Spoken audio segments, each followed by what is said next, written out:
And here we are. Hello, everybody. Oh, technical difficulties. I blame the gods of the computer. Darn you. And this week we are short one of our players, Owen. So I'll handle Ollie kind of as a background character for everybody. If it becomes important for him to do something, I'll let you know, and we'll do something with that. But otherwise, here we are for Capers the Chicago Way. And hey, Madfish, what happened last game session? How did everything start up?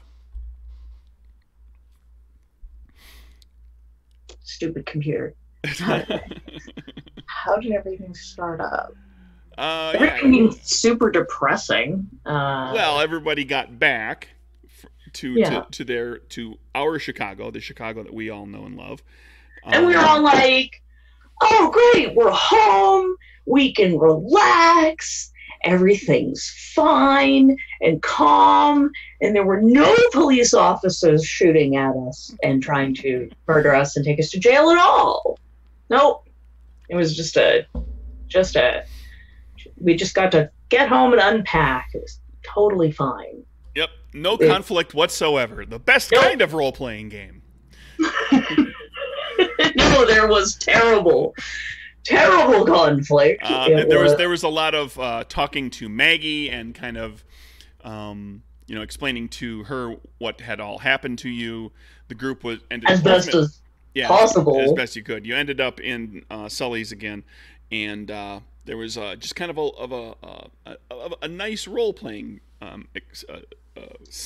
scene where the group of you were kind of figuring out exactly what you were going to do. You were talking to Maggie and getting her up to speed, and the day was kind of, you were settling into what was hopefully going to be an uneventful day, and then suddenly there were sirens and there were police everywhere.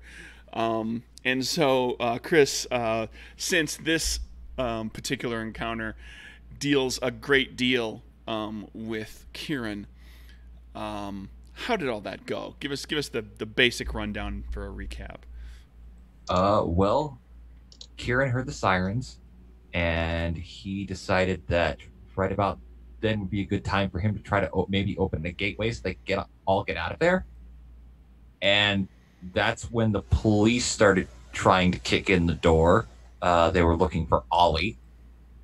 Apparently, us coming through a gate in the middle of air, we managed to catch the attention of some people who noticed us, and they managed to break their way into Maggie's, and gunfire was exchanged. Although Ollie got into once they listened to Kieran. A moderate amount of gunfire. Ollie got up close and personal with somebody. But didn't kill them.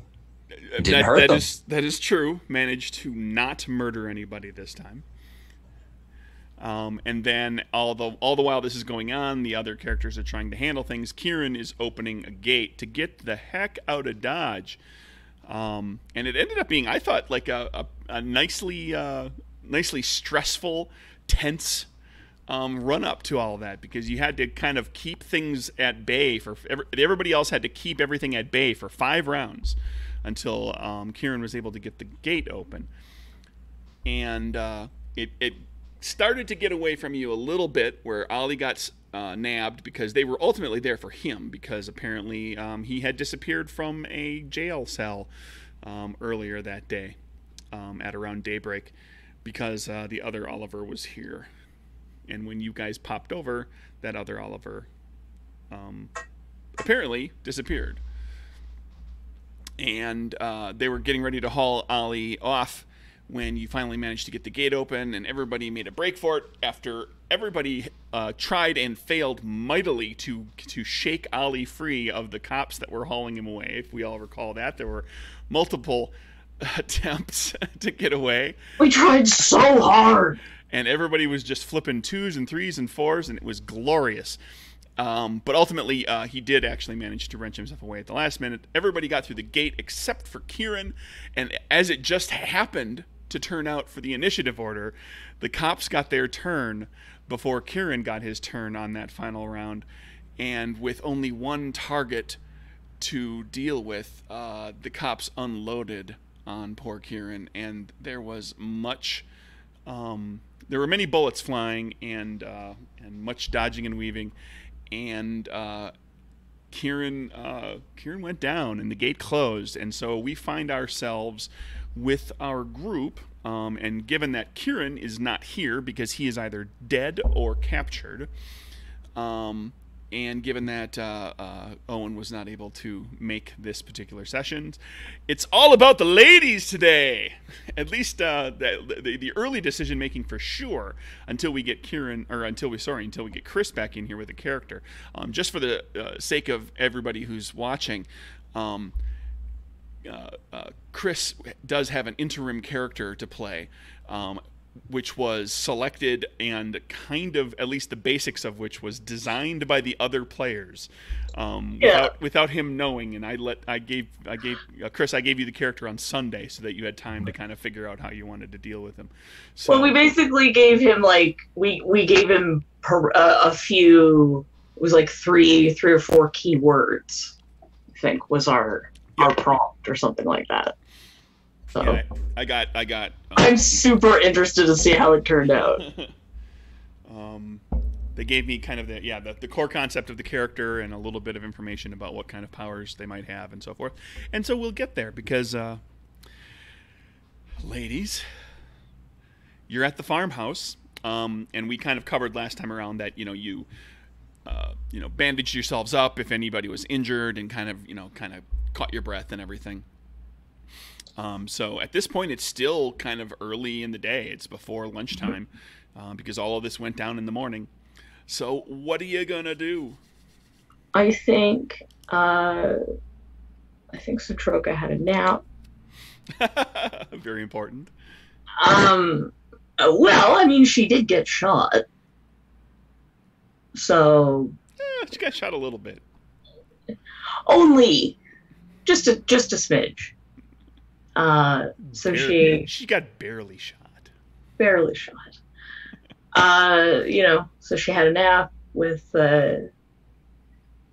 with Ollie still in bed, and she's gonna come downstairs and wander around in the kitchen and try and. Did they manage to pick up any supplies yet? Or no? You haven't really done anything. No, this is like okay. You've basically just recovered from what just happened in the most basic sense. She's kind of standing in the kitchen, staring at this empty kitchen. Like, she knows there's something she's supposed to be doing, but there's nothing. She doesn't really know what to do with herself. She's just kind of standing there for a minute. What's Rose up to? Rose walks up and pats Satroka in the back, trying not to hit her in her wounds. Oh. Hell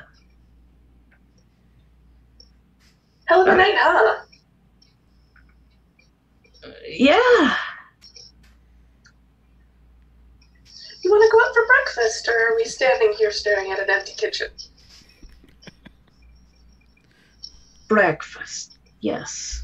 Okay. You go wake up Ollie. Okay. I'll try to look presentable. Yes. And she'll, I think, the last time they were here, they did get, a few things, because they did come back to the same place, if I remember correctly. Yeah, this is the farmhouse that, what Kieran believed to be his childhood home. You've been here before. You might have stashed a few basic things, just kind of, or left something behind. Yeah. Don't so get, there's don't just get, a don't get too little caught bit up of in water. the details. Yeah. No, it's a little jug of water, so she just kind of cleans herself up and drags Ollie along. Ollie is so he can drive the car. that you don't have. Oh, right, we don't have a car. Yeah, you went through a magic gate. That's true. We gotta walk. Yeah, Ollie is actually really out of sorts today, or just now, because and he confided to you a little earlier that he was that he doesn't understand how God's faith in him could be dampened. Why would God abandon him in the the moment of his greatest need, when he needed to save his friends, and those cops came in and they slapped that cuff on him, and it, like, at that moment God left, at least for a time. Now he's removed the cuff, but he's very much out of sorts over this. That this is like, man somehow did something that caused this to happen with him, which is not sitting well with Ollie, given his faith in where his abilities come from. He gets the biggest hug, and she tells him to stay here and just tidy up, do what you can, chop some wood, whatever, do little things, keep yourself busy. We'll be back. Okay. He's happy to do that. Okay. It'll give him some time. It'll give him some time to pray and to contemplate all of this. Yeah. So I'll go get Rose, and we are walking, and Ollie he needs to stay.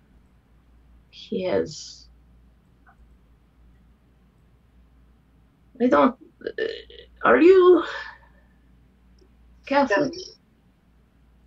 No. No. I mean, my father was a soldier and my mother was Catholic, but I don't think that really counts as me being Catholic, seeing as I wasn't really baptized, so... But I understand where this is coming from. No. I don't know what to tell him. I guess let him figure it out on his own. People are people. And if he believes in God, the all-omniscient being, he's got to figure out for himself exactly what happened and why it happened, so... But we'll remember to bring him back something, Yes, but I want to know. Well, then work it through with him. Try and figure it out with him. Maybe, yes, he have time to think while we go to town, and maybe we talk later. We're just like having this conversation as we're walking. Sure. Yeah. Well, you walk for a bit. You make your way eventually into town. The farm is not, it takes an hour to kind of get to the edge of town. And it's not a terribly large town. You kind of walk in a little bit past some houses and so forth.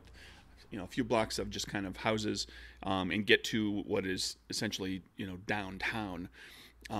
It's a smallish town. There's no building here that's taller than 2 stories. Really just a handful of brick buildings that contain some offices. There's like a town hall that's just like this little tiny thing. There's a firehouse, which is actually one of the 2-story buildings, and a little diner and a general store. You don't see, at least not immediately, kind of like right in this downtown area, you don't see a police station. But if given the size of the town, it's very possible that this town is unincorporated and falls under the jurisdiction of the county sheriff. Yeah. However, there is a very small used car lot that has about a half a dozen cars that are out on like on the street, facing the street, that look like they're for sale. They actually have this the numbers written in soap on the windshield. And then there's like a little garage and office building kind of behind that. You can see there's like a garage door, and inside the garage door they've just apparently just opened. There's somebody working on a car in there. You want breakfast first or car first?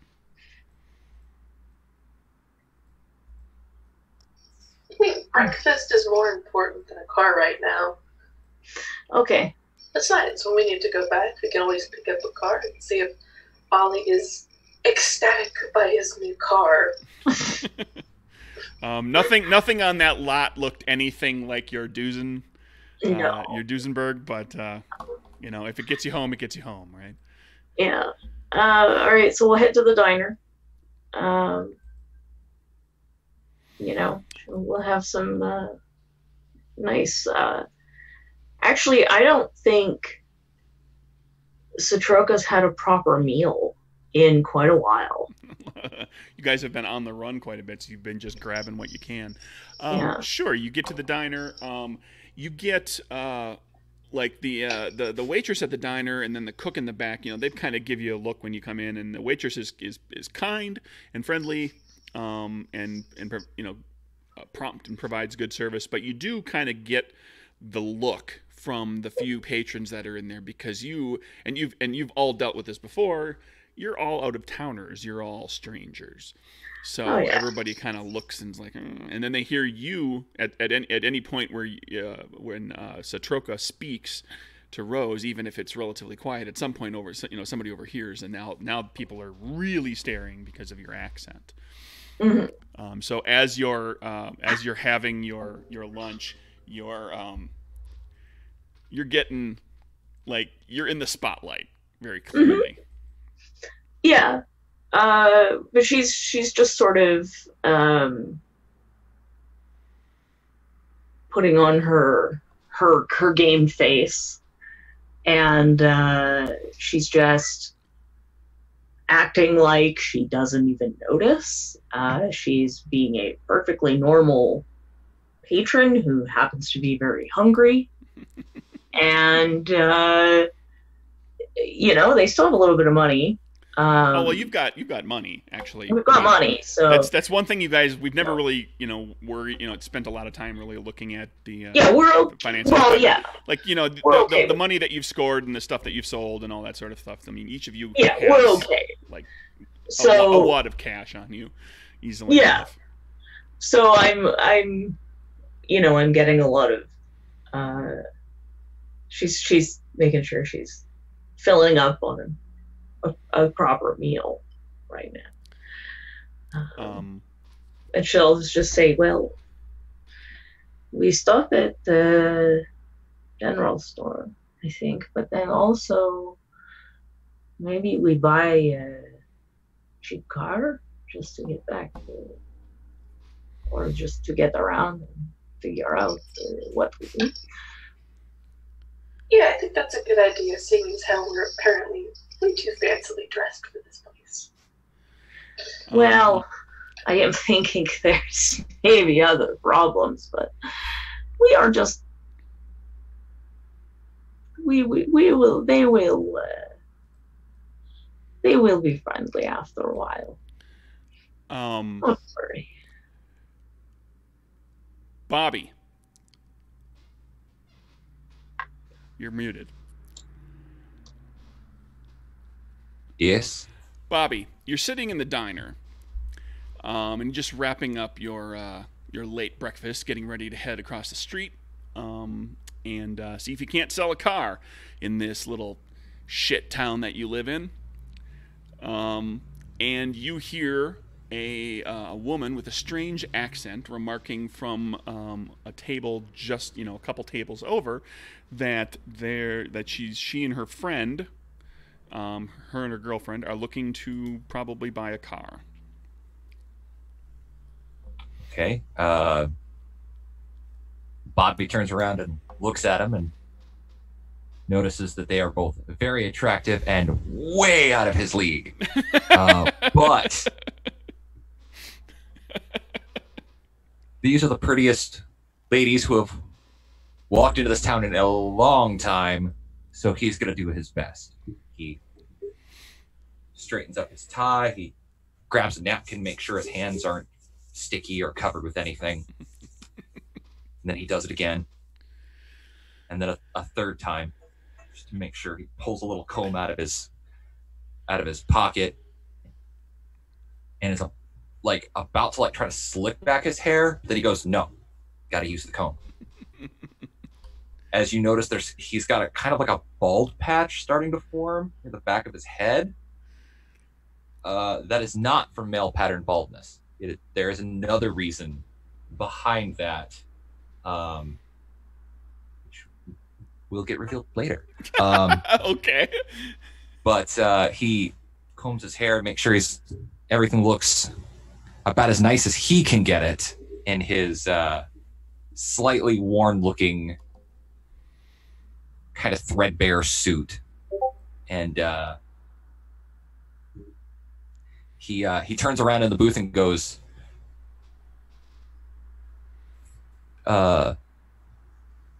"Ladies, forgive me, I couldn't help but overhear. It sounded like you were looking to buy an automobile. Am I correct?"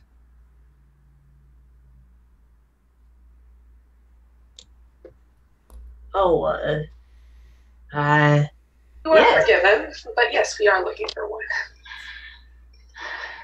Well, today is your lucky day.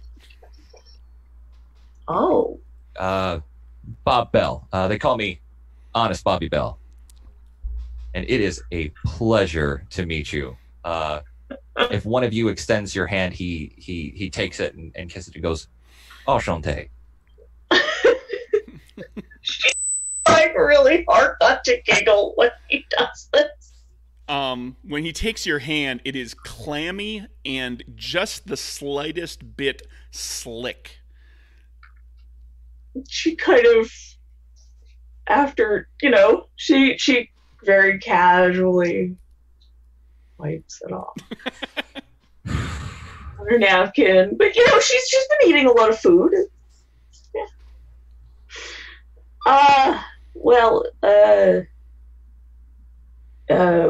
Our car break down, and we need something reliable, something not break. Ma'am, reliable is all Honest Bobby sells.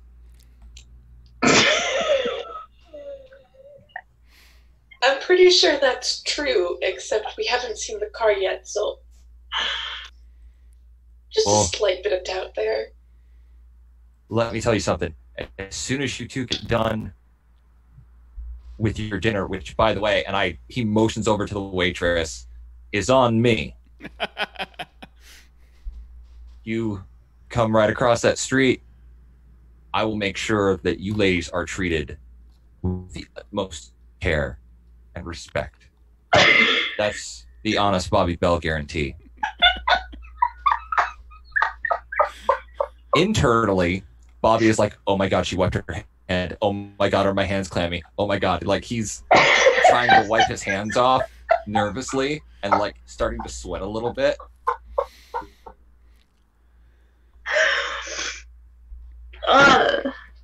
I appreciate, Mr. Bobby. You are very kind to come and help two strangers in need. Well, I just believe in doing the right thing, doing the honest thing. Just ask anybody here. I've built up quite the reputation. I am sure you have. Very kind indeed. But I'm certain we still have to pack something to go, don't we, Citroka? Yes. She'll head up to the. She'll just kind of, see you in a moment, and go up and get something big for Ollie, packed up to go. A nice hearty meal of some sort. Yeah, and she'll leave a nice tip, you know. So, Bobby, what kind of car were you thinking for us, of course? I mean... Well, what kind of price range are you looking at? About all you have are like 3 Model Ts, and then like like a Lincoln, which is like at this point in time a separate manufacturer, and like a couple other. I mean, like all the cars you have are like from local manufacturers. Keeping in mind that during this period there are a lot of car manufacturers, and many of them are just like little small shops that just put out like a handful of cars a year. What's like the nicest car he has, probably? That's a good question. If only there were a way to find out. I don't know all the cars of the era. Well, based on maybe something one would find in a book, perhaps.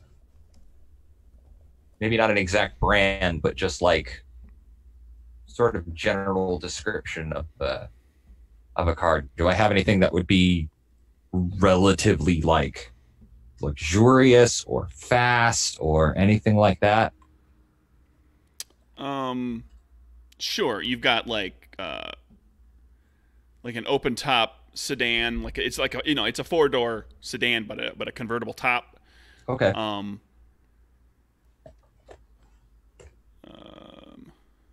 Just trying to find one that's not foreign, because you don't have any foreign cars around here.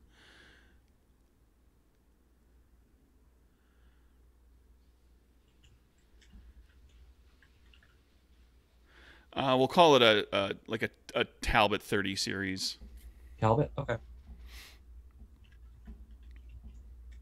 It's not fancy by any means, but it is, it's on the sporty side of affordable. Okay. 4-door convertible, open top. Okay. Why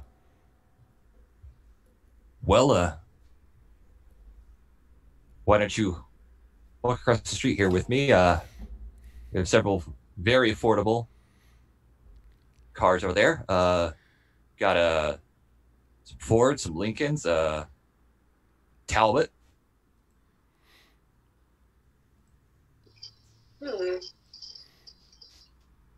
Well, as soon as my colleague returns from where she is currently, we will join you across the street. Of course. And will your husband or boyfriend or be joining you? I'm not currently seeing anyone, so no. Okay. That is wow, she's written very Kieran good to off know. very quickly. I mean, he's riddled with holes. She's got to move on. That's true.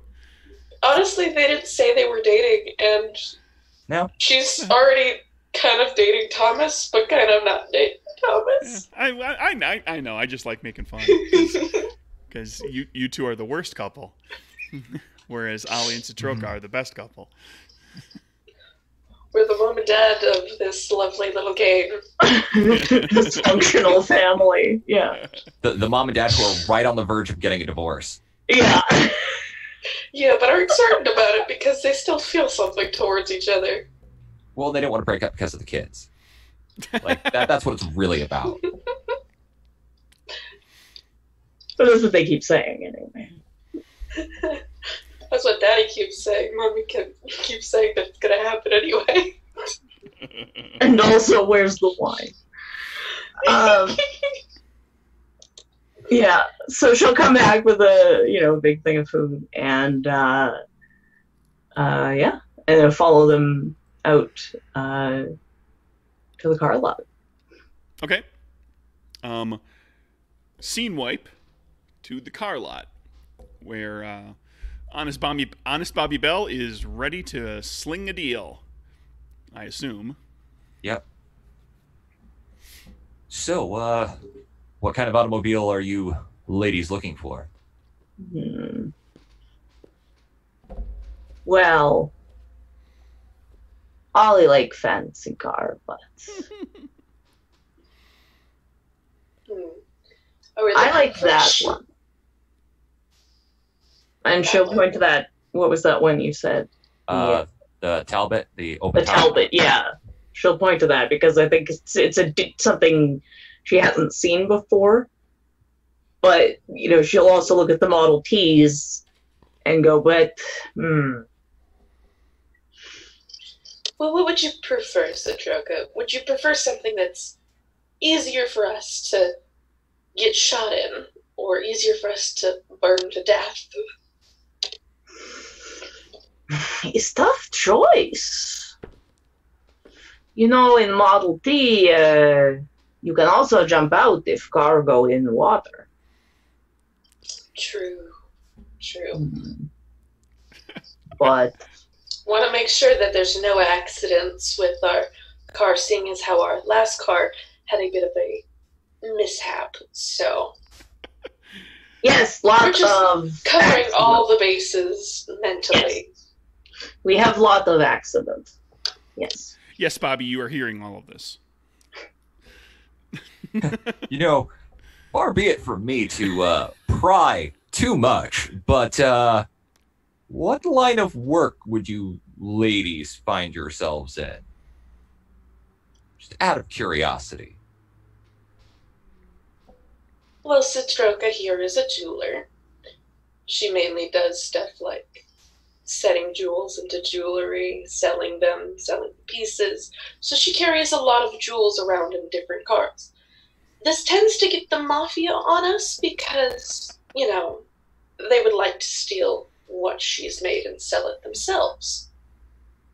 Meanwhile, we have our friend Ollie, who is her hired bodyguard, and I am just the driver. So, She also help manage money. yes. So sometimes rivals tend to create problems with our car that involves them to self-combust.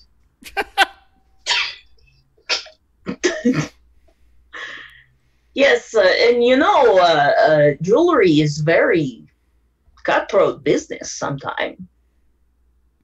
Sometimes you have to murder people. Okay. Nobody said that. I'm just making a joke. I feel like honest Bobby would have a hard time believing this story. Uh-huh. I mean, it does seem kind of out there. You think? I'm willing to draw cards for deception if he's willing to try and look into it. He is going to, yeah. Yeah, no. Player characters. Oh, okay. You decide whether you believe that or not.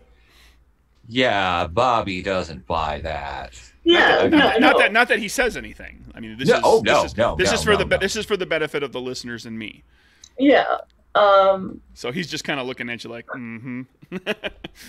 I'll see how well I get. I'm not great at this. He's I'm becoming gonna see. visibly more nervous. I mean, you can make an insight check at this point if you wanted to. You could make like a perception insight check to determine does it look like he's buying it, and that would be against his, I guess, probably charisma defense. If somebody wants to make a check to see, are we pulling the wool over this guy's eyes or not? Sure. All right. Yeah, let's try. Seeing as how I was the one that chatted, I should probably do it though. But, Oh, sorry, I pulled one out. It's okay. That's okay. So, is an insight check, but is it charisma insight or Perception insight. Okay. 3 cards. Yeah, and this is going against Honest Bobby Bell's charisma defense, like to see whether he's able to kind of hide that, or whether he wears his reaction on his face. Yeah. I'm gonna spend a moxie to try and draw one more card. Great. Yep. We're all good. I'm pretty sure I know the answer. Yeah. But does a 10 and a jack beat your charisma defense? Absolutely does. And I noticed they are both clubs. Yep. Well, I could go back. No. But yeah, you can tell that Bobby doesn't seem to quite buy your story. Yeah. You don't know what he thinks, but he definitely has like you can tell he's trying to like remain calm. He's like, oh, well, I've can't say that I've ever met a jeweler before. You're very fast-paced and fascinating life. It sounds like jeweler's lead. Only sometimes when transporting. Ah, Yes. Of course. So yes, we just need maybe one with big trunk for Okay. holding a lot of stock. Right. Absolutely. Yeah. I mean, I can. Do you want to see the trunk of any of the cars, or? Sure. Okay. Yeah. Satroka, can we just step aside for a second, have a little chat between us girls? He will go ahead and pop open the trunk of the Talbot, all Yeah. the while never taking his eyes from you. Okay. We'll just talk to each other. We never had a discussion about whether or not we wanted a large trunk. What are you going to put in it? We need to bring stuff back to Okay, the farm. Alright. I was thinking ahead. okay, I get it. Just making sure you weren't thinking about mine. But yeah, got it. Well, be prepared. Alright. Rose walks back over, looks at the trunk, and says, yeah, we'll take this one. Okay. And No how test, will you ladies be paying for this automobile today? no test drive or anything. You sure you don't want to take it for a drive or anything like that? You're absolutely certain this is the car you want. Unless you're saying that it isn't reliable. Oh, ma'am, I wouldn't sell a car if it wasn't reliable. Then why would I need to test drive the car if it wasn't reliable? Well, not every kind of car is right for every kind of person. No. I see you have a point. But when you have experience like me, every kind of car is kind of worth the attention, you know?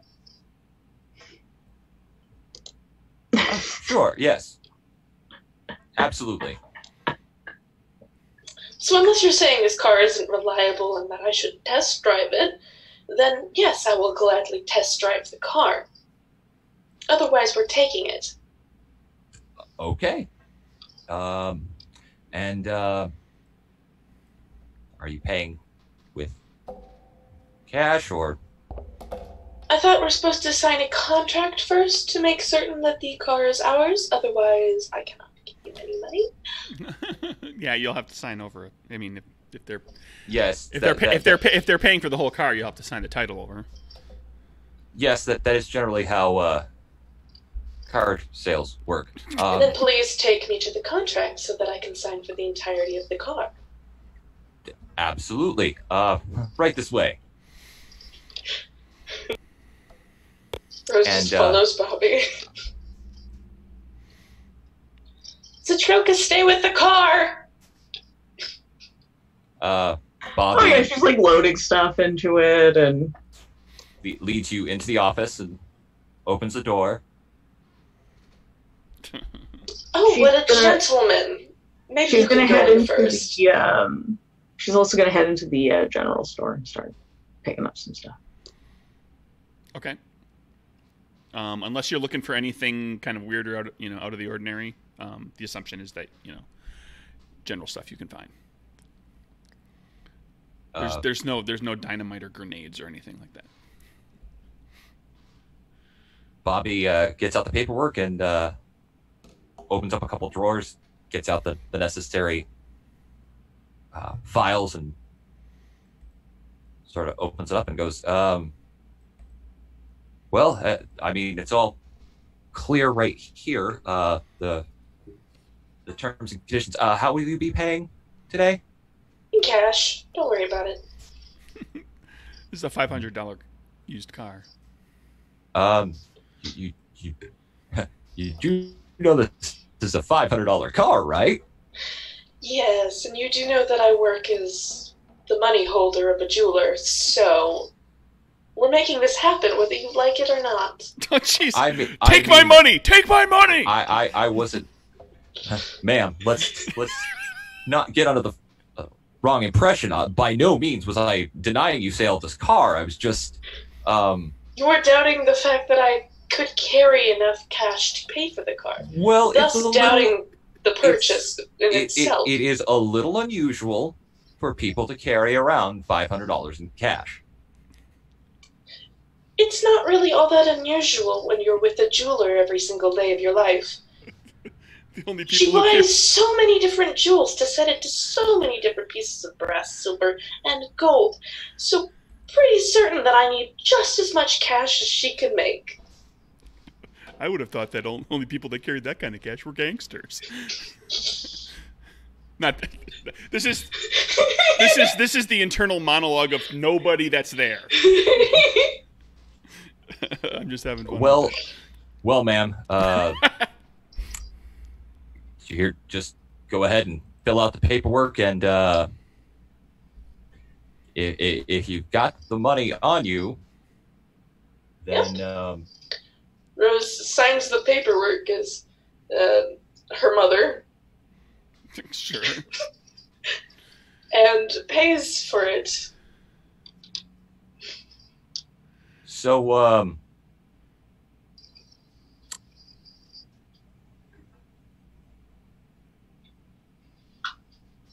I can't help but ask. I mean, I know your car's broken down, but where were you heading to? Oh, Sacramento. You know, Sacramento. pretty certain. You're a little far north to be heading to Sacramento, don't you think? Yes, that's because we had to go pick up a piece of topaz that she would like to purchase. Topaz. Yes, topaz. I didn't think pieces of topaz were usually worth that much. If it comes in a set, it is quite worth it. You know, I'm pretty good friends with the local sheriff. I sold him his last car. He loves it. So, So how about that test drive? you know what? I'm going to put all my cards on the table. I don't think you're a jeweler's driver. Oh, I don't think so what do you that's think I ever am? been a thing. What do you think I am then? Um, Please, go ahead, elaborate. Tell me I'm a gangster to my face. I think that maybe you've gotten yourself wrapped up into some kind of trouble. Or perhaps maybe I have a certain job that involves having money on hand. I wonder, what kind of jobs could a person have?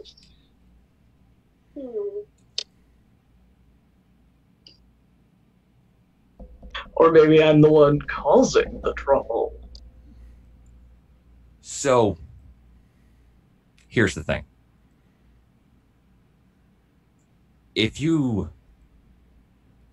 I'm assuming you don't want everyone knowing about the type of business that you're in, whatever that may be. So, maybe we should talk about what you're going to do in order to make it so that I don't mention to anyone that you've been here. What exactly do you want from me? I can only provide so many services, you know. Openly looks Rose up and down and goes, well, ma'am, to be perfectly honest, I could think of several things you can do for me.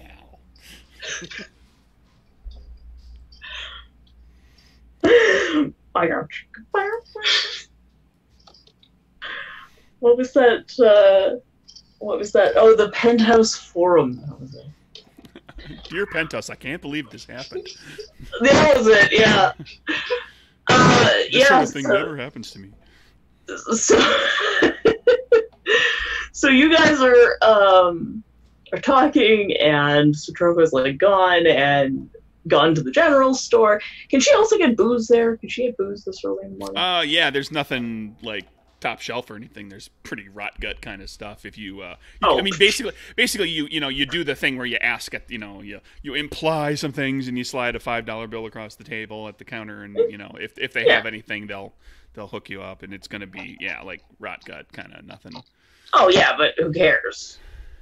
So she'll get a bunch of that, and a bunch of like food and a few supplies. Sure. And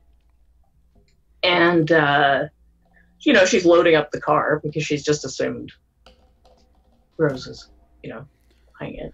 Yeah, and they've been in there for a while. Like this should not have taken as long as it's taken.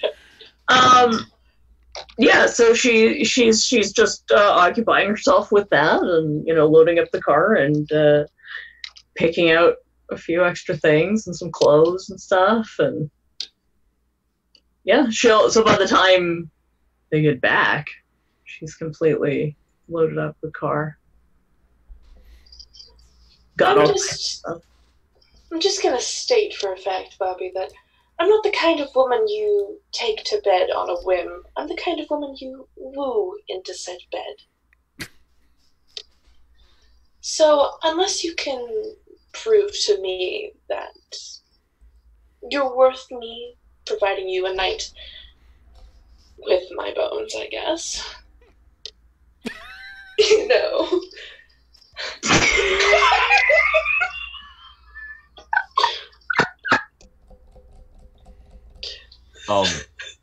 What?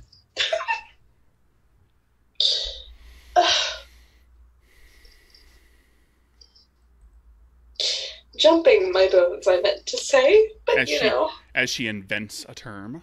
The vertical hump.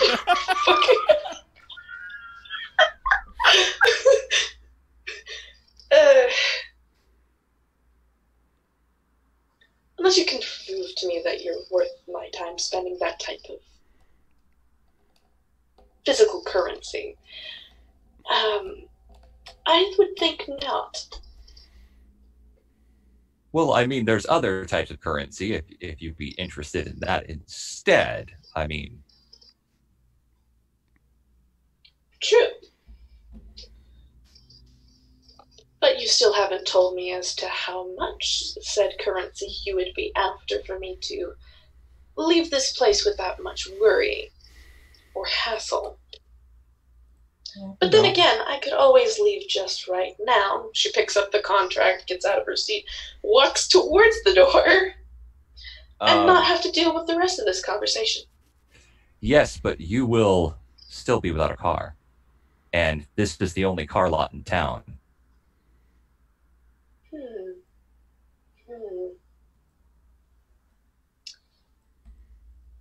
Well then, what exactly do you want?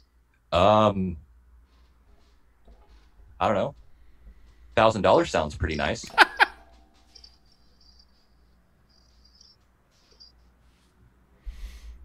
You don't have $1,000 on you. I mean, I'd be willing to take a mixture of payment if that's what you prefer. How about you this? Notice he's actually starting to sweat quite a bit because you can tell he's not done this type of thing before.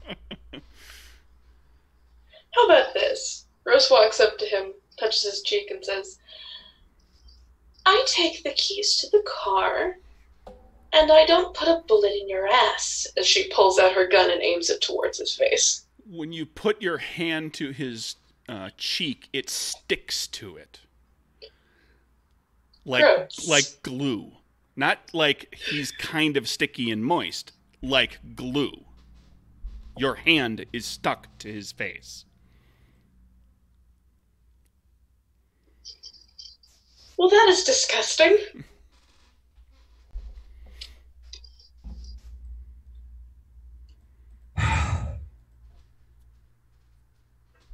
I was really hoping it wouldn't come to this type of thing.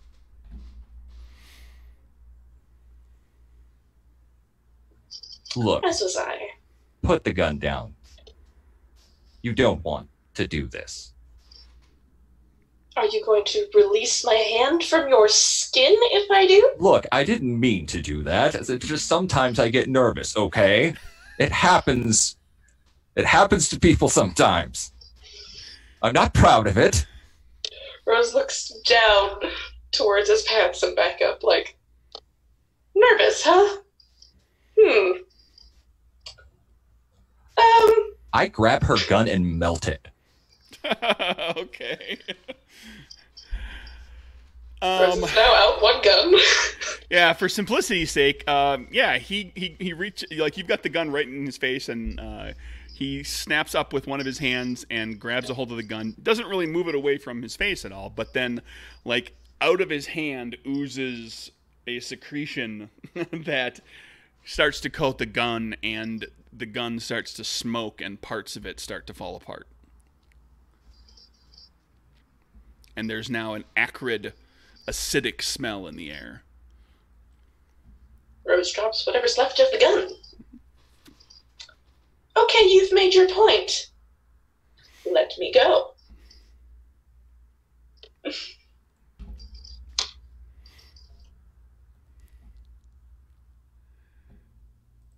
You came in here.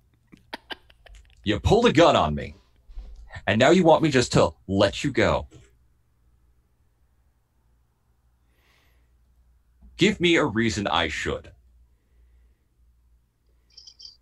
Because I'm a fire starter. And I will burn us both to the ground.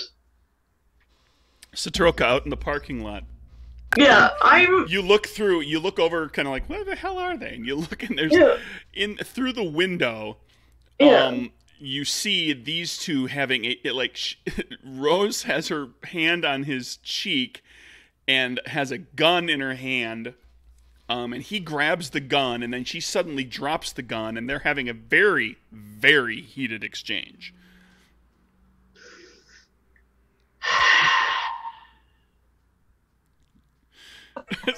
So Troka gets in the car and drives away. She's gonna take a really big swig from the rot gut, and then think about changing form, and then decide, no, fuck this, and she's just gonna walk through the door. As Rose makes her last declaration, and Bobby kind of threatens her. You point a gun in my face, and that's when she's just gonna come in, close the door behind her, go over to the window, and close the curtain. Okay. And she's going to turn around and point to two chairs. I would love to do that, Satroka. My hand's kind of stuck. Now. I can't. She'll come over and look. Bobby calms down a little bit, enough to where he can kind of get control of the stickiness, and Rose can pull her hand away. And he opens up one of the drawers and pulls out some handkerchiefs and just kind of dumps them on the... Dumps them on Okay. the desk.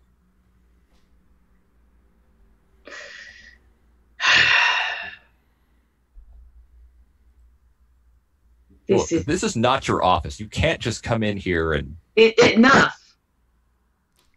Okay. Last thing we need is more trouble. This is not anything should be happening. You're right, boss. Nothing should be happening. Rose takes There should not be gun. Why you have gun? Why you pull gun on him? Because he made a few threats about calling the local law enforcement and then tried to sexually harass me. So you pull gun in front of window. You're right. That was the wrong choice to make. Thank you for pointing it out. Okay. How much you want for a car? Car is already paid for. We just need to get out of here. You did give him. Okay. How much you want for stay quiet?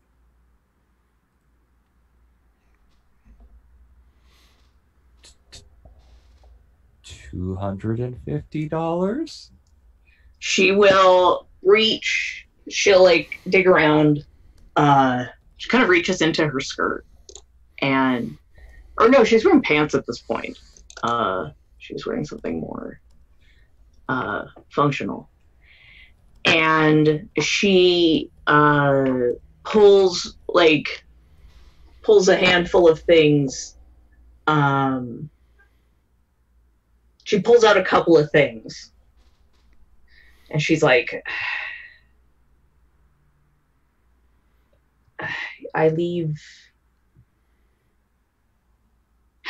we have more thing back at house. But here, and she puts a couple of pieces of jewelry on the table in front of him. How did you do that? There's no way you could fit that much stuff in those pants. How did you do that? Is that... Don't worry. Don't worry. Is that your thing? Don't worry about it. No. You're like me, aren't you? You've got like a thing that you could do that other people can't do. Yes. Are there other people like us? You never meet anyone? Well, no. I mean, I've read about them. If you come with us, you could meet Ollie.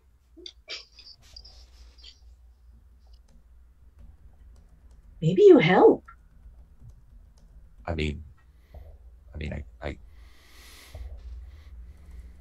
I can help. What do you need help with? What are you doing?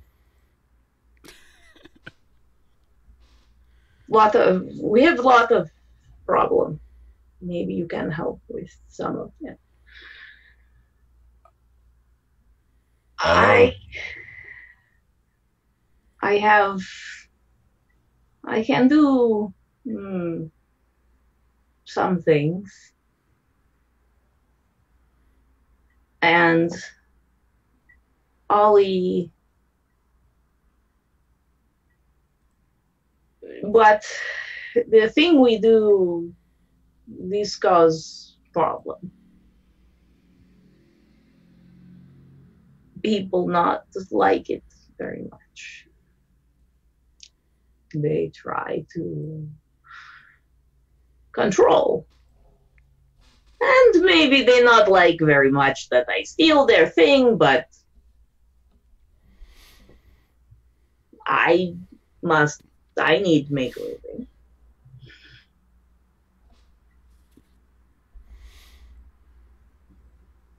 You come with. We talk. Yeah. I'll just... Yeah. He kind of like checks to make sure he's got like his wallet, and he's like, yeah, let's go in your new car. Okay. And Rose, no more pulling guns, please. Well, seeing as how that was my only one, I can't really do that again. Oh. Unless I want to lose my favorite one, which tends to start fires. No. I will... I think I do have a pistol. Yes, I do. I'll give you my pistol. I mean, thank you, Citroka. if I'm coming with you, I mean, I have a gun. Well, I mean, technically it's not my gun, it's the dealership's gun, but I have a gun. Everybody's got a gun. if you feel like having on you, I'm not saying we will have problem. I hope not, but and he like kind of goes behind like into the back area, and you hear like some rummaging, and where did I put that? Ow! Stupid. And then after a while, he comes back from behind with like a shotgun. Okay. And we go get in the car. I mean, I let Rose drive. He kind of like gingerly hands Rose the shotgun and then like wipes it off. Pulls a spare handkerchief and wipes it off.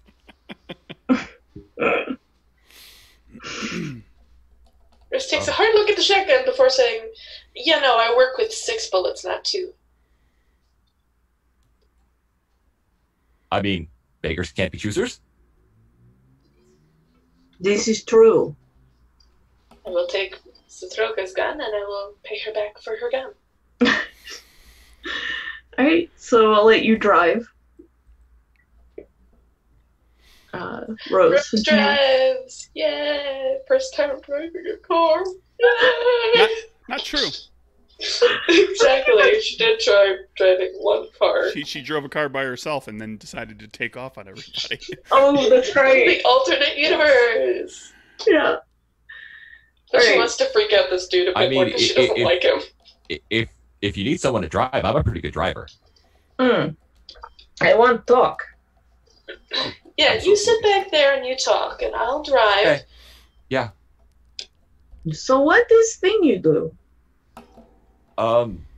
Well, I can,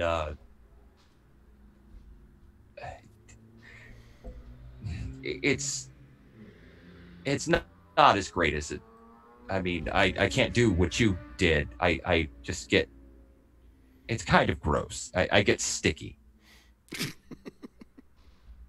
I mean, like really sticky. I can make things stick to me. I can, I can kind of climb up walls with it. Oh. That is fun. I can like catch people in it, sort of. Did that once in like high school. And then what I did to your friend's gun. Yes, that was useful. I can sort of make the goo or the stickiness become acidic, eat through things. I've never actually told anyone about this before. It's hard to find someone to talk about. When this starts for you? When I was a kid. It actually took a really long time before I could get them to stop calling me. God, I don't remember the nickname, but it was pretty bad. And I'm sure. I'm not able to do anything until I am maybe 16, I think. Okay. Everything normal. And then one day I'm thinking, and I am thinking, I not have enough space to put all of my things. And and she pulls like a French bread, sort of long French bread out of one of the things, and then puts it into her pocket. So it just sort of disappears into what should be just a pocket big enough for her hand. That would come in handy. Well, if she pulls it out, puts it back, then she pulls out a cigar, buys it. She just buys the really cheap ones. Lights it, takes a few puffs. She say, I start to smoke, but I always get in trouble when I am young. And one day I think maybe there is a way I could get away. I could just disappear in puff of smoke.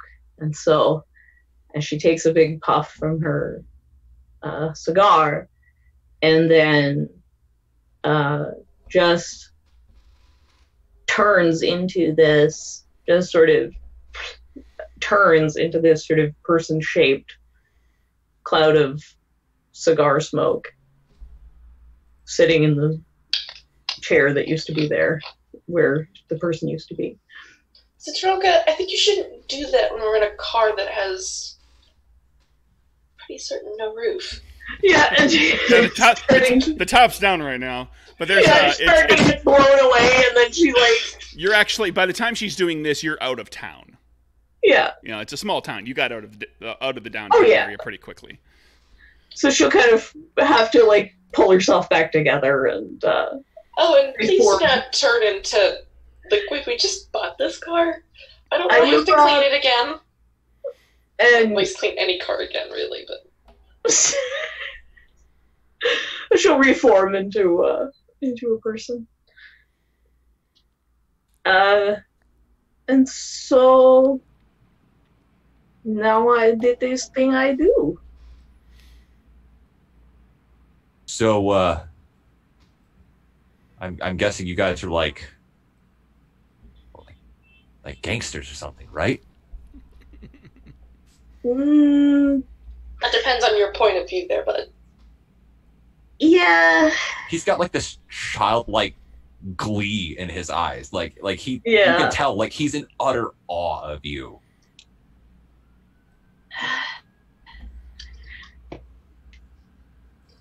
Just wait till you meet Ollie. You're gonna be so amazed by that. Oh, and then we have to introduce him to Kieran. Mm-hmm. That'll be fun. Yes, we will. Are those the members of your crew? They're more like our best friends, except Citroka's with one of them, so. Ollie is boyfriend. And what about this Kieran? What's he like? Strict.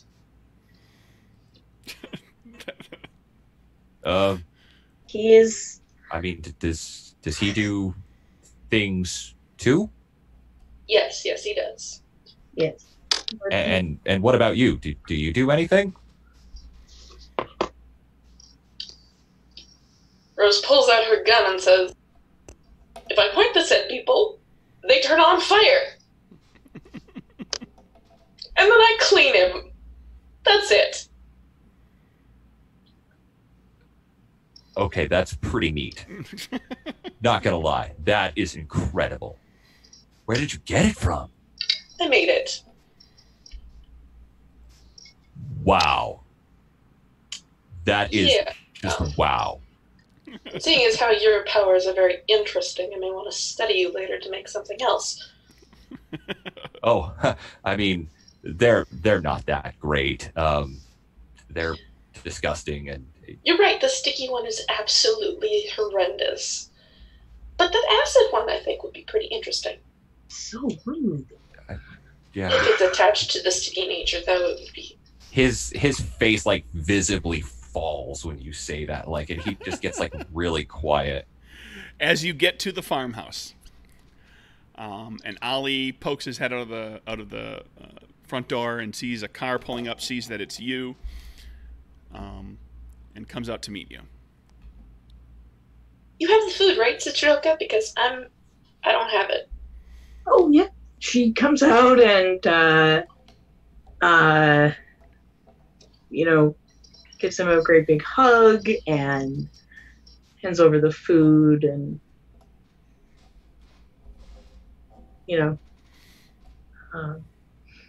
takes Ollie off to the kitchen, starts putting stuff away. Ollie says, so who's that then? Oh, he sold us the car. Did you kidnap him? Well, let me tell you what the rules do. Bobby waves. And she kind of... Ollie just kind of waves back. She takes his arm and she takes him into the kitchen and she explains what happened. Cutscene. She recaps what's happened here. Ollie is Ollie. Ollie rolls with it. Yeah. And then he asks, when the group is all together, he says, "Well, what are we going to do then? We got to find out what happened to Kieran."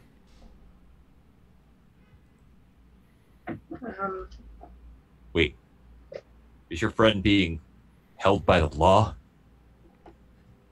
The what? The law? Oh, okay. Yes, he is being held by the law. Or he's being held by a coffin. He was shot full of holes. Either he's alive or he's dead, but one way or another, he is being held. The good Lord might be holding him right now. No.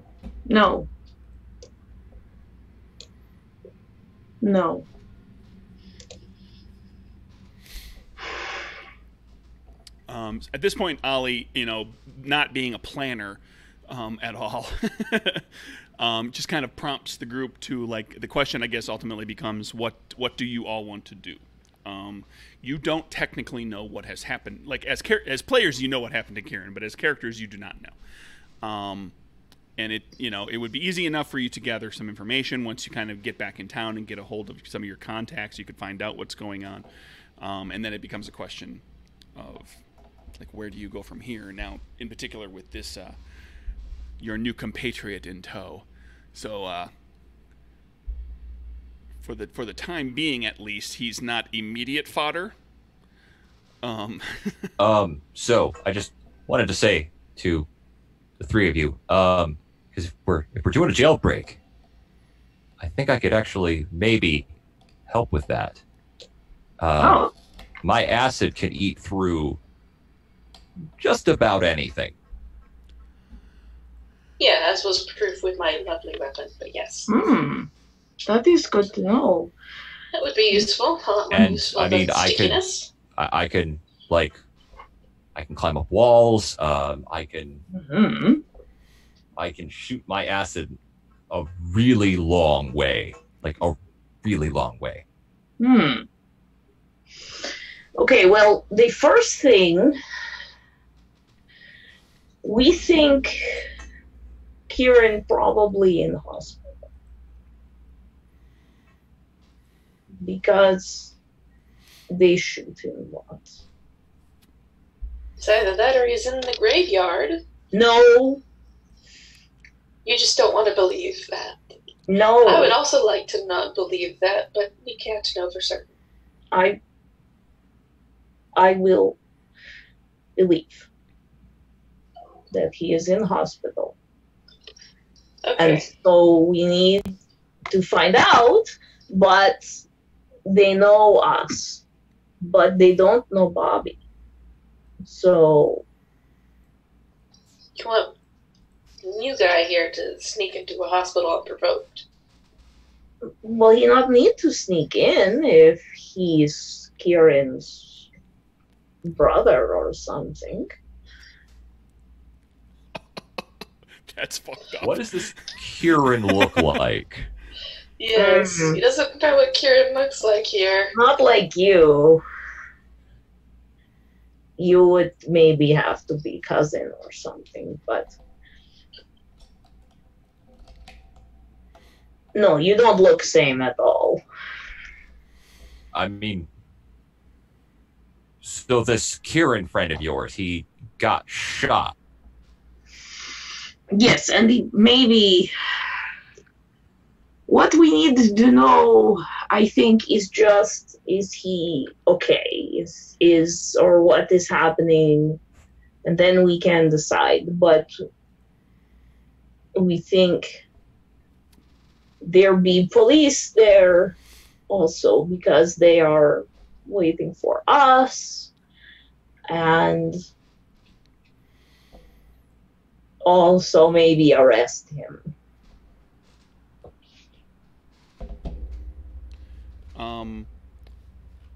Rose and Satroka, you get the feeling that you are being watched. It feels a lot like the feeling you had when you were in the basement of the Hawthorne Hotel. I will immediately just start looking around. She gets up and because they're in the house, in the farmhouse, and she's gonna go to all the windows. Start looking out all the windows. And just looking around. Do you want me to do perception? Yeah, you can make a perception sense check to see if you can pick somebody out. All right. If you can figure out who or what is watching you. Everything okay? I'm gonna do that as well. Oh! The last card anyway, so go Rose.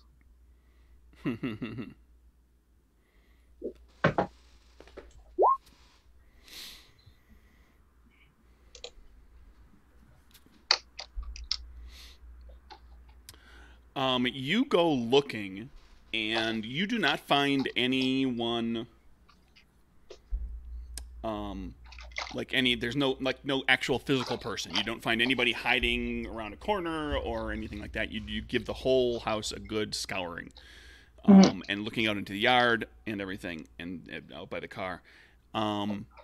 Rose, you are reasonably certain that someone is looking at you with some special ability.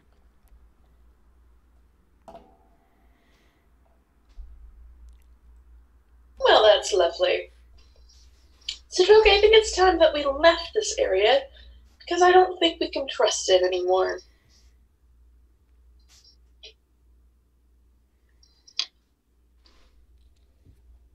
Someone know where we are. Someone can see and know where we are. Not someone who's here. She starts making rude gestures, sort of to the air around her, just in case anybody can see. Yeah. Just in case you're a little worried here. Something's watching us right now, and that thing isn't physical. So we're going to leave. And make plans elsewhere. Okay. You're the boss.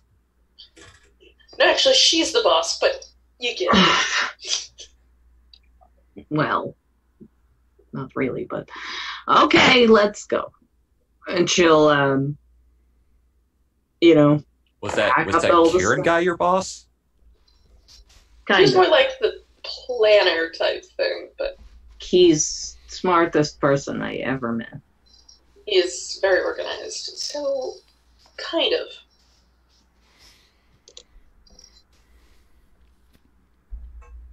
Yeah, so she'll pack up all the stuff and get them all in the car. If you guys need someplace to go, we could go to my place. It's not big, but someplace for you guys where you can crash. I'm sorry, but I don't tend to go to another guy's house until I've gone on 3 dates with them. So If you are with us, don't be silly. All right.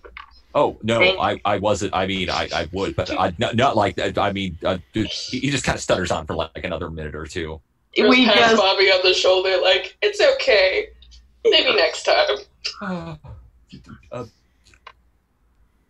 Yeah, sure. Okay. Now your shirt's kind of stuck to your shoulder where she patted you. Bobby just takes a big sigh and follows them. Okay, so what's the plan? we'll drive to his place. Okay, you go to his place. Once you get kind of away from, like, you get in the car and you start driving a little bit, and once you get a little ways away from the house, the feeling fades, and you no longer feel like you're being watched, and you get to Bobby's house, which is okay, probably, but nothing spectacular. Probably like a 2-bedroom, 1-bathroom house, small. Not that great looking. Totally not paid off yet. Oh, God, no. Bobby doesn't get paid that much. Well, good news, Citroga. We upgraded from a shithole without sinks to a shithole with slightly better wallpaper. Hey, I have sinks in this house. I never said you didn't. It's very nice house, thank This you. is okay. This is mediocre at worst. Now, It's a nice house. It's fine. on the upside, Bobby has a telephone. Can you maybe call hospital and see if you can ask about Kieran? Of course I can. You pick up story why you want to know, but yes. Sure, absolutely. You sure you aren't worried about Maddie, Citroga? We did kind of leave her in an awkward situation. Who? Maggie? Maggie. Also Maggie. I will phone her after. Alright? Okay, so you're going to call the hospital. Yep. You don't know what hospital to call, so you have to, dial the operator and then ask, for. Basically, you start, searching out multiple hospitals in that area. They're able to kind of coach you, to what part of Chicago you're talking about here, that kind of northwest side, and eventually you get directed to St. Lawrence's Hospital. You ask for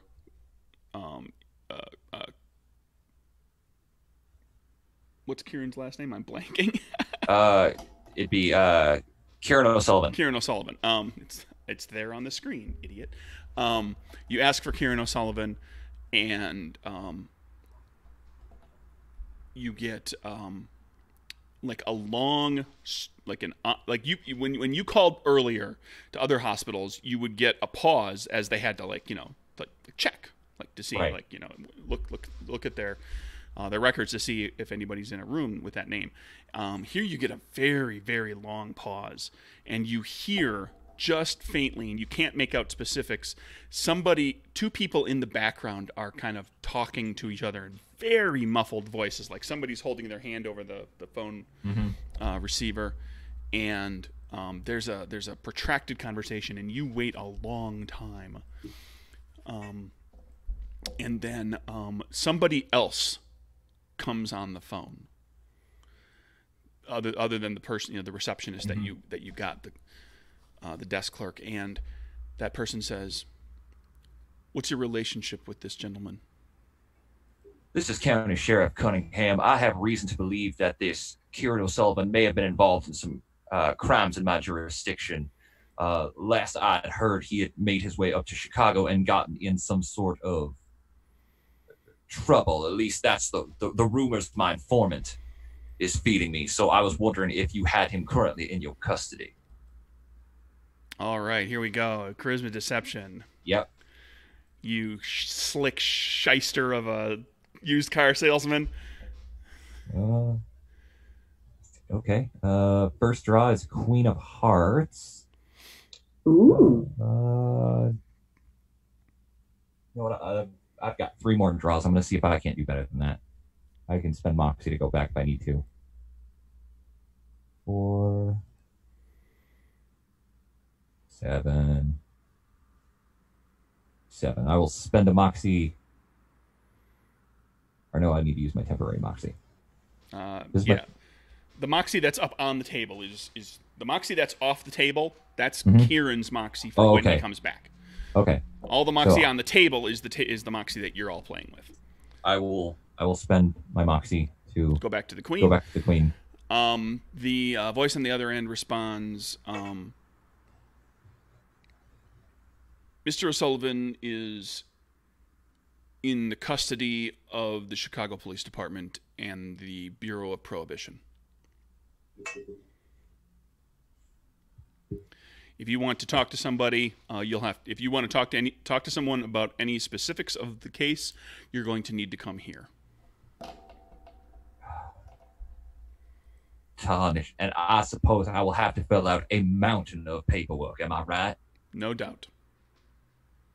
I do not have time for this kind of foolishness. Look, the good people of my county want justice done.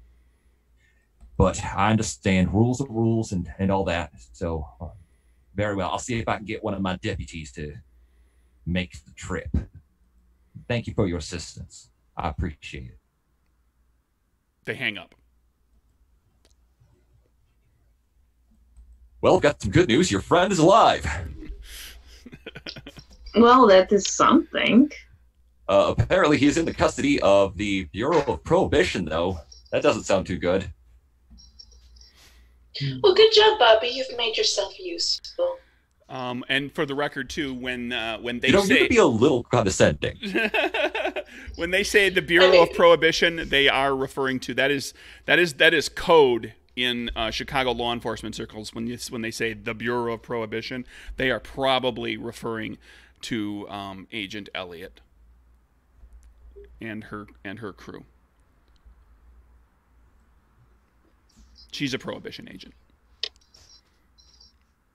All the truth be told, all of the Untouchables are. Yeah.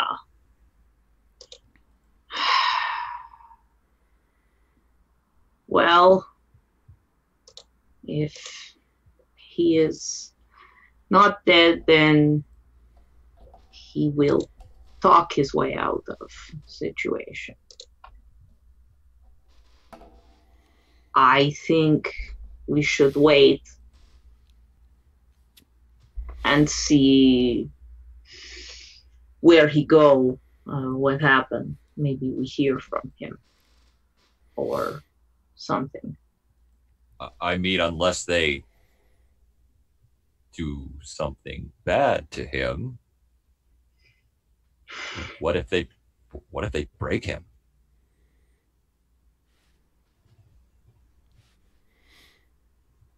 In what sense do you mean by broken? Let me call Maggie. And I'm going to go call Maggie while they talk. Okay, you're going to call the boarding house. Yep. You ring up the operator, ask to be put through to O'Sullivan's boarding house in Chicago, and the operator puts you through to a deadline.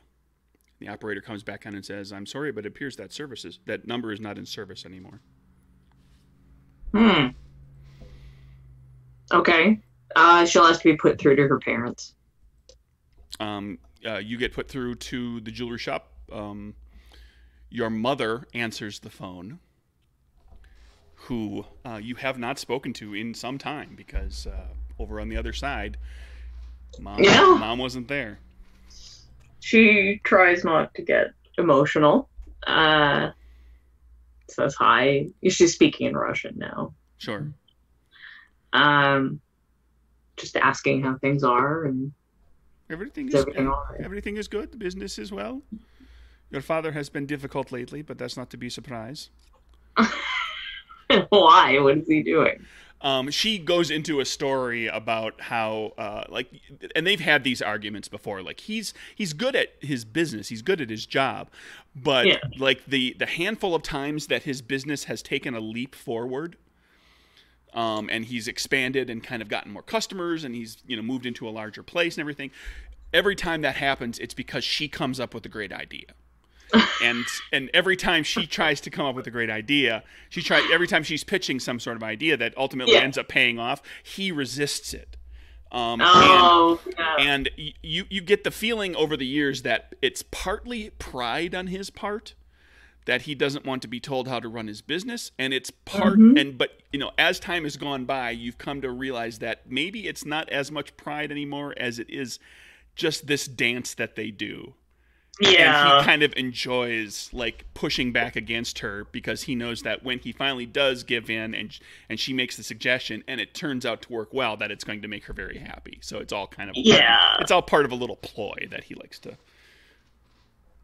Well, she's listening quietly, she's just kind of listening and nodding, and she's going on about like there's we got the potential for a new contact for a new supplier who's bringing things in from the West Coast that are coming over from Asia, and he doesn't want to expand because it's a lot of extra work, and he doesn't want to have to keep the books for other deliveries, and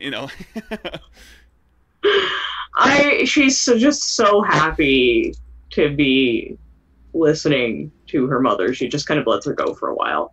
And then after a bit, she's like, do you hear anybody bothering you, or any strange news happening? There have been some men in suits asking questions around to some of the businesses, but no one has asked us anything as far as I know. Men in suits? What are they asking? They're looking for people who are engaged in bad activities. I think they are detective, or they are perhaps they are federal investigator. Well, don't tell them anything.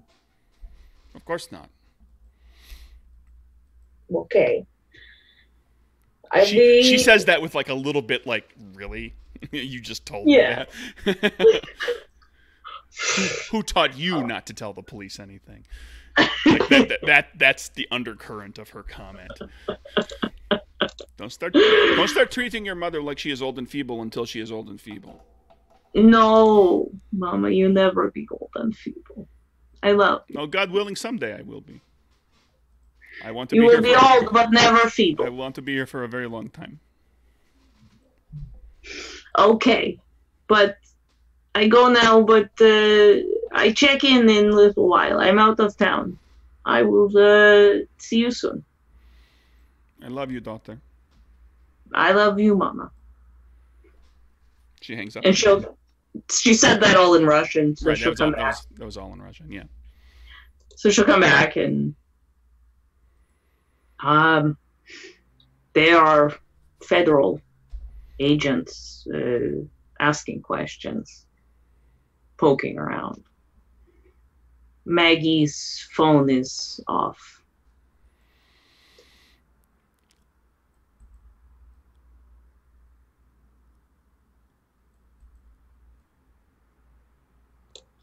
But I am scared of going back to Maggie, because I think they will be watching for us there.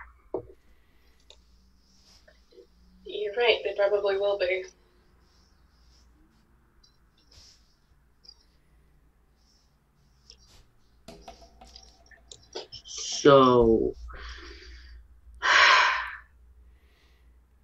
So thoughts on what the upcoming, what's the direction you want to take things, keeping in mind that you've got access to a new fella who's got some interesting abilities, and let's not forget about the allies that you do have, that you could potentially employ to help out with whatever it is you want to try to do, because Giuseppe is out there. Well, we had our... you've got the people that are all part of the business arrangement that Kieran put together. You've got Yeah, but wasn't one of those an officer, something?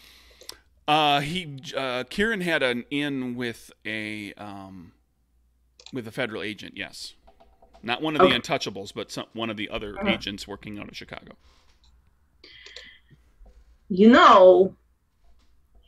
Kieran know a Fed. If maybe we talk to Fed, maybe we can get message to Kieran, or Fed can tell us what is happening. Chris, did Kieran ever share that agent's name with? I know you've talked about it on the podcast, but has Kieran shared that name with his friends? I want to say he did. Okay. Either answer is fine. I think he would have it probably would have been in passing. Like, he didn't go into great detail about it. Sure. So they at least have a name, is the point. He probably would have mentioned Agent Corwin. Okay. At least once. Okay. So we will have to find out how to get hold of... Maybe we can't go Kieran's house. They will take everything from his place. But we maybe find this agent we talked to. What else?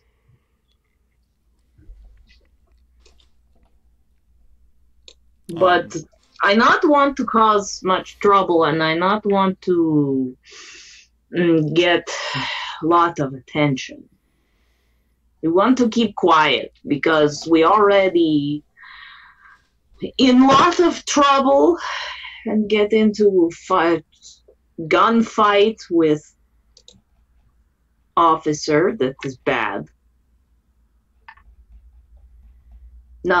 Don't do that. Well, Citroka, I don't really think there's an easy way for us to do this.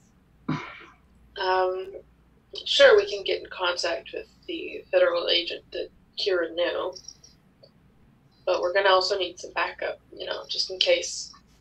First plan doesn't work very well. Second plan has to be something. I have mob contact in Italian, but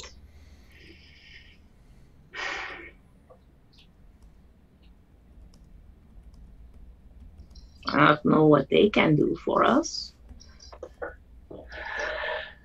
You also know Giuseppe, so...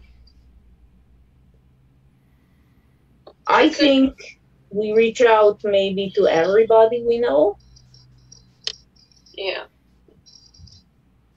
Okay. I call everybody I know. I ask them to keep an eye out and find out about Kieran and find out about what they know of us and how we can get out of trouble.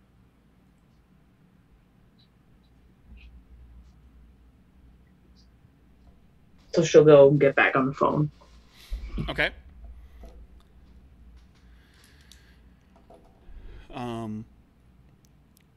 I was kind of making some notes for myself, so I didn't catch quite everything. So what are you calling about? Okay, so she has what is her name? Isabella Romano is her contact in the mob. I believe that was the friend she made at the Italian club. Yep. Yeah. So she's going to talk to Isabella and, just tell her about what happened. There was a misunderstanding and it went out of control, blah, blah, blah. She will also contact the people in their own organization, and let them know what's gone on and, to keep an eye out and report back to us with anything Okay, when you get a hold of some of those folks, you find out that the boarding house has been shut down, boarded up. All the alcohol was hauled out. The Maggie has just disappeared. Maggie, Siobhan, and Ben have all just disappeared. Okay. Well, that's good to know. They're in the wind somewhere, or they were potentially, potentially they might be in custody. Now, keeping in mind that this is all less than a day. So, yeah. So if they got arrested, they could keep them. They could hold them for a few days while they're questioning. Before we find out, okay. Before you find out where they are. But I'll put it out there that I want to. They're not out and about. They've not made contact with anybody. They've disappeared. Okay, I'll let them know that. Just I'll check back in, and keep an eye out. Let me know. Keep an eye out, find out what's up with them, and where they are, and that sort of thing. Yeah. And I think that's all I have for contacts, specifically. And I'll maybe put it out among the people that I know that I want to try and find out where this Fed is, or how to get a hold of this Fed. Okay. So you start kind of the wheels in motion to get a hold of Agent Corwin without raising suspicion. Yeah. So that's kind of underway.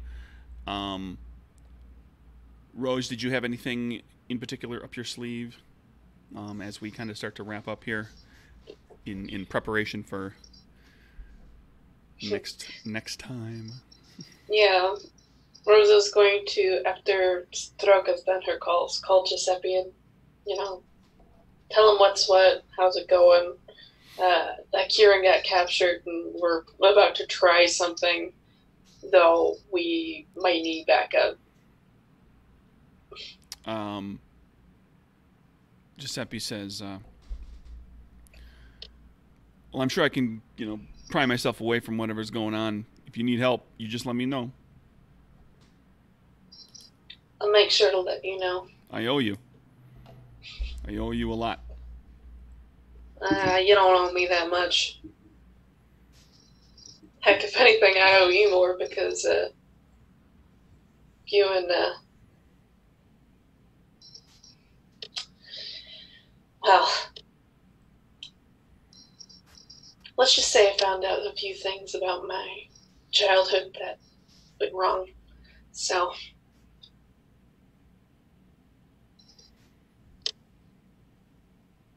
but we'll talk more later, of course.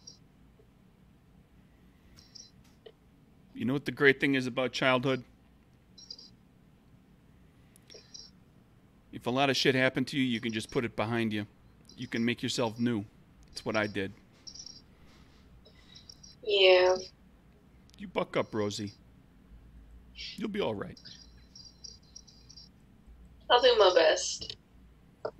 Until then, I have to go figure out how to deal with the fact we're missing a person, and the new person we've got is a little interesting.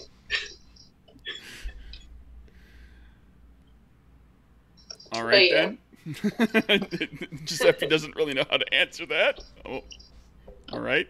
In the background, you hear, so, is that a gangster? Are you talking to a gangster?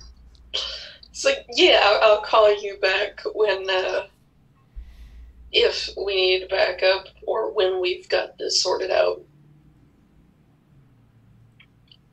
All you got to do is call. Just give me a ring. I'll be there. Yep. Talk to you later. He hangs up. I turn around and I hit Bobby in the arm. Get stuck a little bit.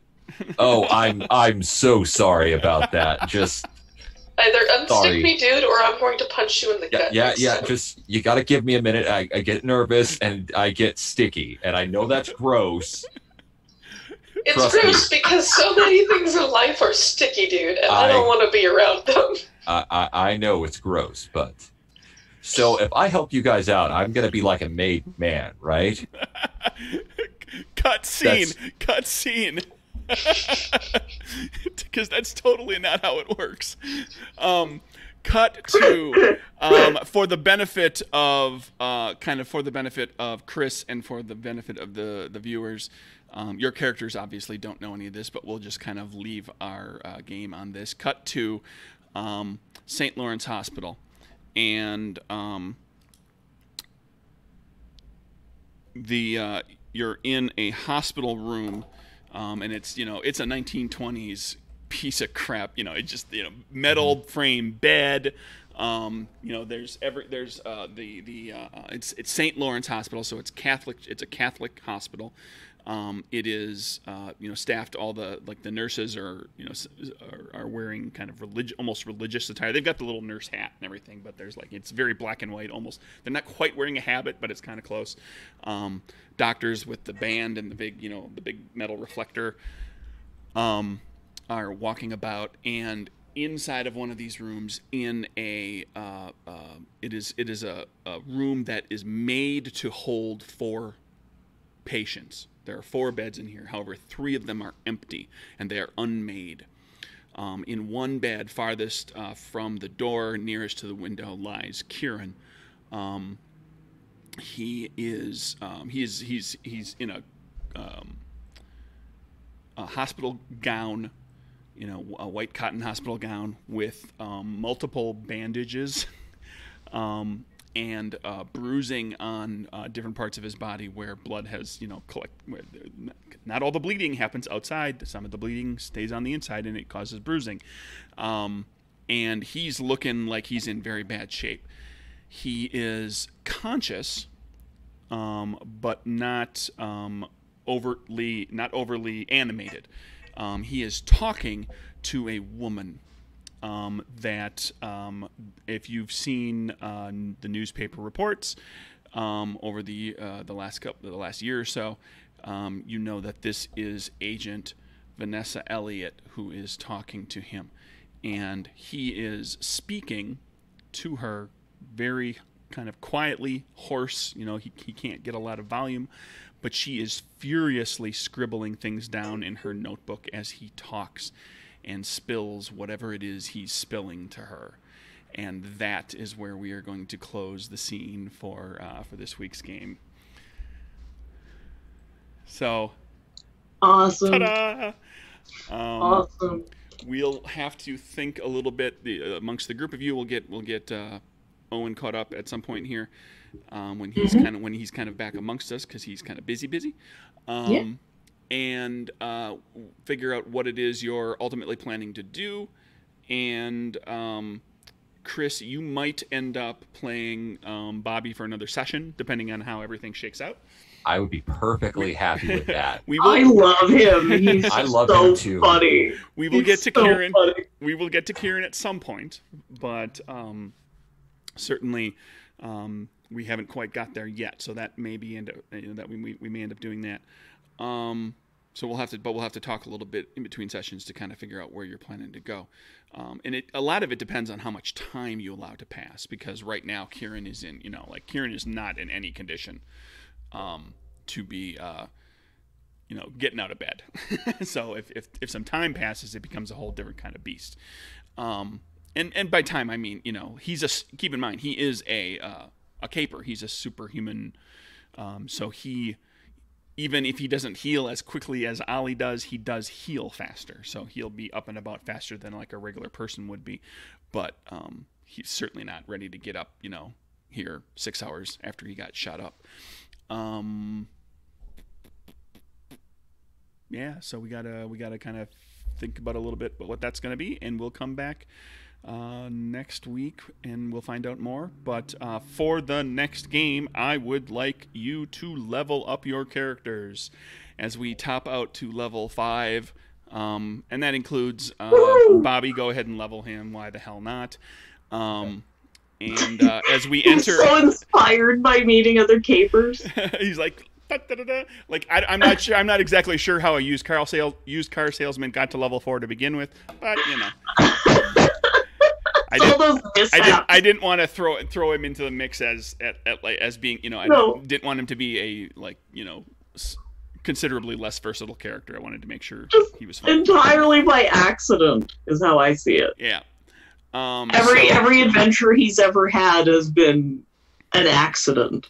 So to everybody who's watching, this is in the game. This is level 5. This is as high as it goes in the rule set of the game. So these are like what you see with these characters coming up is going to be like as powerful as these characters get. And by powerful, I think all of you will agree playing that the game is not built on a huge power curve. It's built more on a versatility curve. So your characters can become more powerful in that they can have like higher traits and have more cards to flip, but it doesn't get to be like a huge scale up thing. It's more about like being able to branch out into more versatile things. So gaining new powers or gaining additional skills and that sort of thing. That's kind of how the game works. For those of you who are not familiar. So there we go. We'll wrap her up. Call it a day.